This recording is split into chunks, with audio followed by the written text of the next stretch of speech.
if evolution has happened so far, if evolution is the result of what human being is today,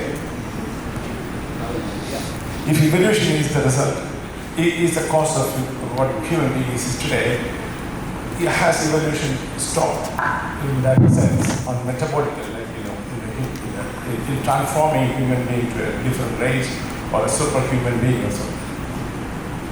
What has happened with evolution? It looks like evolution, the time scale maybe is large to have something evolving still from human beings. I think when you say superhuman being, you are in some sense falling into a trap. That is to think of evolution as something going in the forward direction. There is no forward direction in evolution. Organisms evolve so that they are best suited to survive in the environment they find themselves. They are not evolved. The word evolve in English somehow conveys the idea of improvement and is directional. No. Bacteria have evolved, they are here. Tomorrow, if everybody uses all the nuclear weapons which they have available with them, then there will be no human life left. And when that happens, there will still be bacterial life left. So they will survive.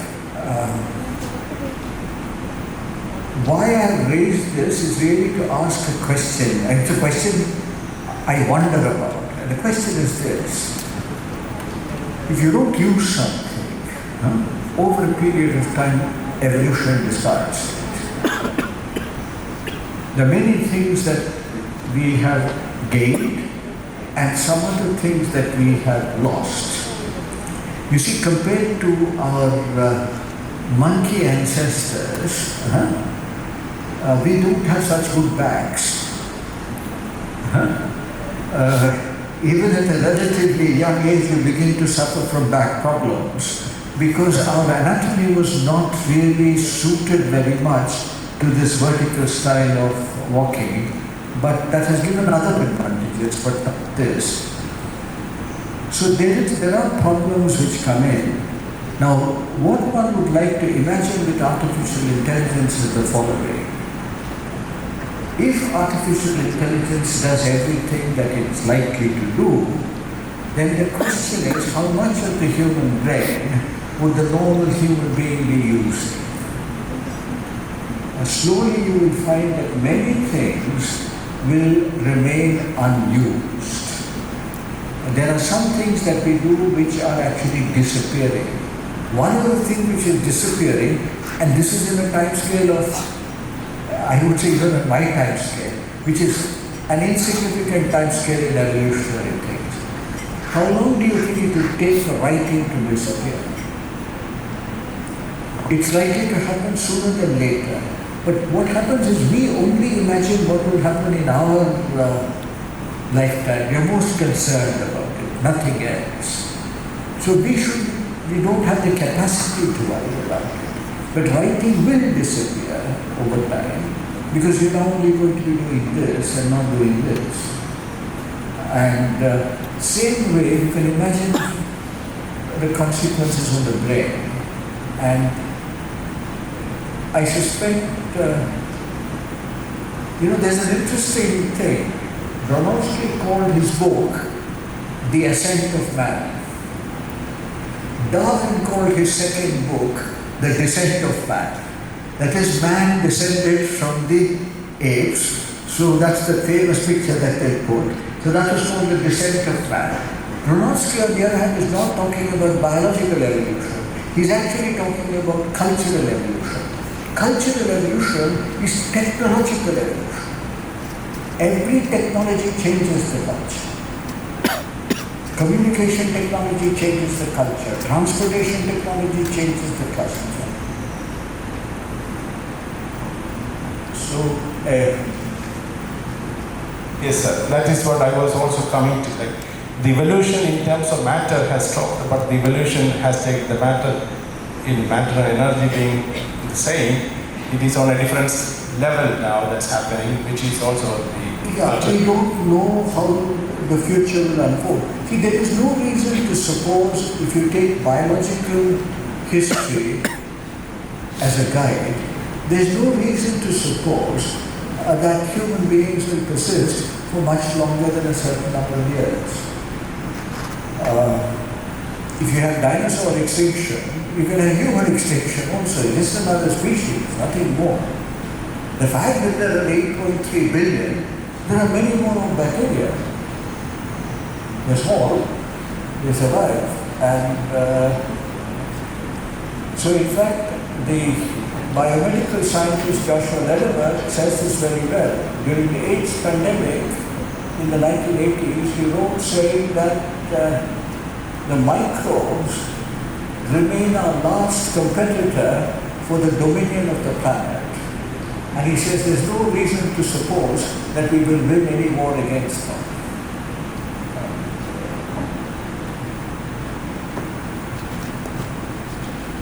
Yeah.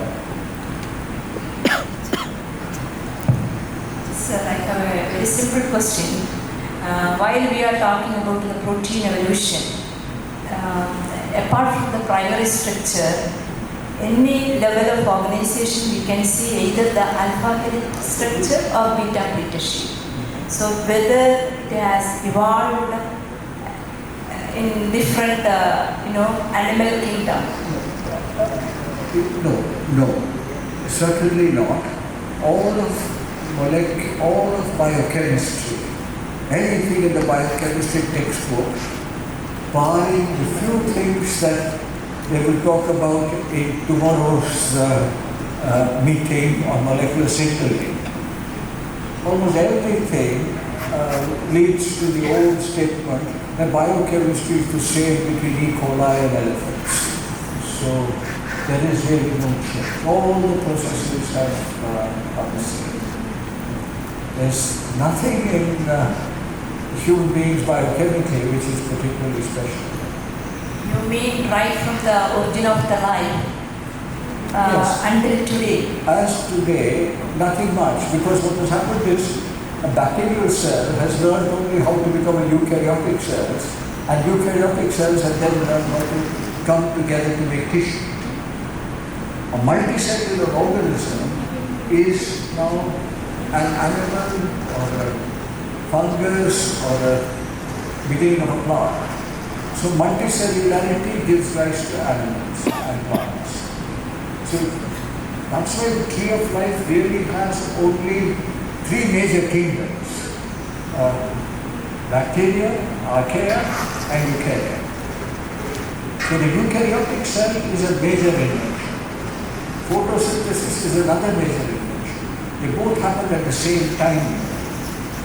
So in that case, can we say that there is an evolution of life? No, bacteria also live. They are living, they are transmitting characteristics to the next generation. They are very successful. They colonize their environments and do very well for even today, marine bacteria live in extreme environments. They are managed very well. They've figured out how to survive there. The only organism which really changes its, occasionally there are examples in biology, but the only organism that really changes its environment are humans.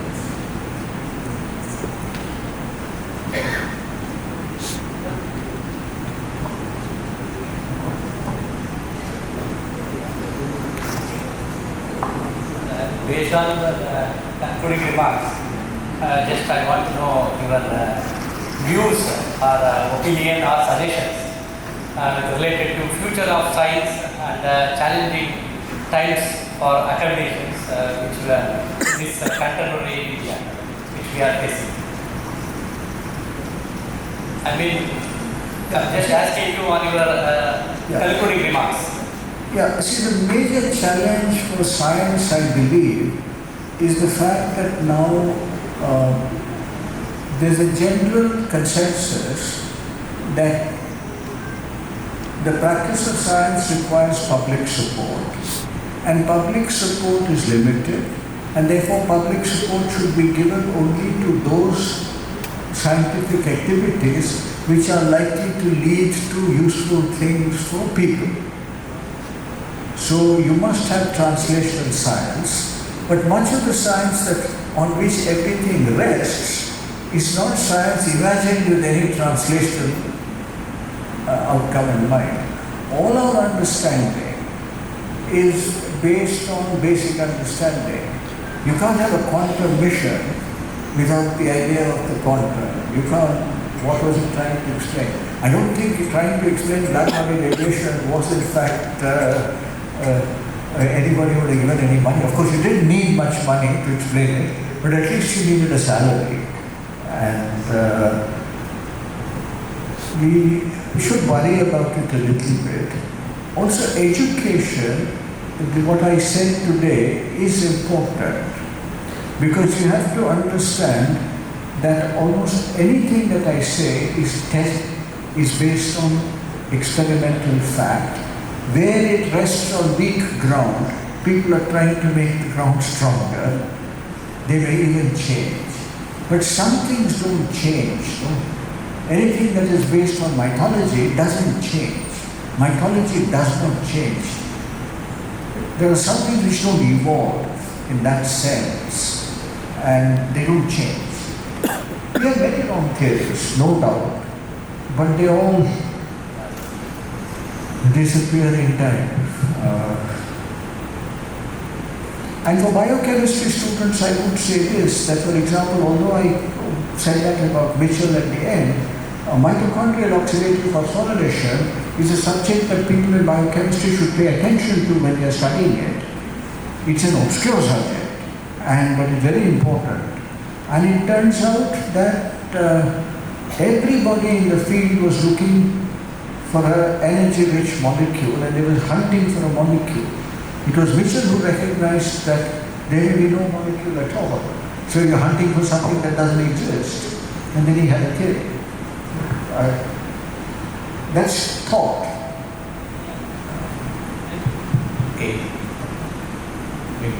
Thank you for the talk, sir. My question is, why was there a need for living forms to become complex? I mean, like you said, there are bacteria and microorganisms living at extreme conditions, and you said they might even survive us. But what is the reason that evolution has made molecules so complex, and making something complex also requires lots of energy? That's actually a good question. But the bacteria, nobody does anything with design in mind. Everything that happens has happened by accident. In fact, Monod says it very well. He says that we have only come as a result of what he calls a Monte Carlo game, which is purely a game of chance. So it is just a chance occurrence that, let's say, a bacterium learns to do photosynthesis. Once the bacterium learns to do photosynthesis, the atmosphere gets oxygenated. Once the atmosphere gets oxygenated, some more chemical reactions happen. Then cells begin to have the ability to join together. So in everything there is an advantage to the organism. See, if you live under the sea, you can't use the sunlight very well. If you manage to come from sea to land, and you have learned photosynthesis, then you can use the sunlight. So nature just exploits. Nature is not a designer, no. Nature is only a selector.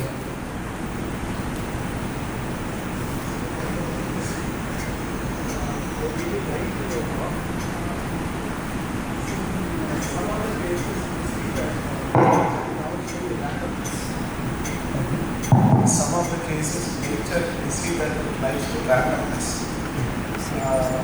Where the entropy is positive. On the other hand, from your talk, we also see that, especially when we are talking about beta carbon molecule, the species or the small fragments is synthesized into a complex form, which is again, is entropy I'll rephrase your question. Yeah, how things are happening. Yeah, if there's one After thing. question, sir, what would be the role of a chemist or a biologist in the coming few years? That's the second question, almost impossible to answer. But the first question, I'll rephrase the question. He says life seems to be very ordered phenomenon, very ordered. All our molecules are not flying apart and we don't disintegrate.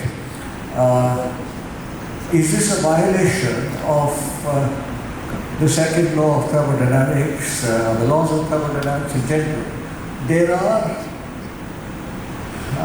The question always worries physicists who like to think of everything tending towards a case of maximum entropy and minimum order.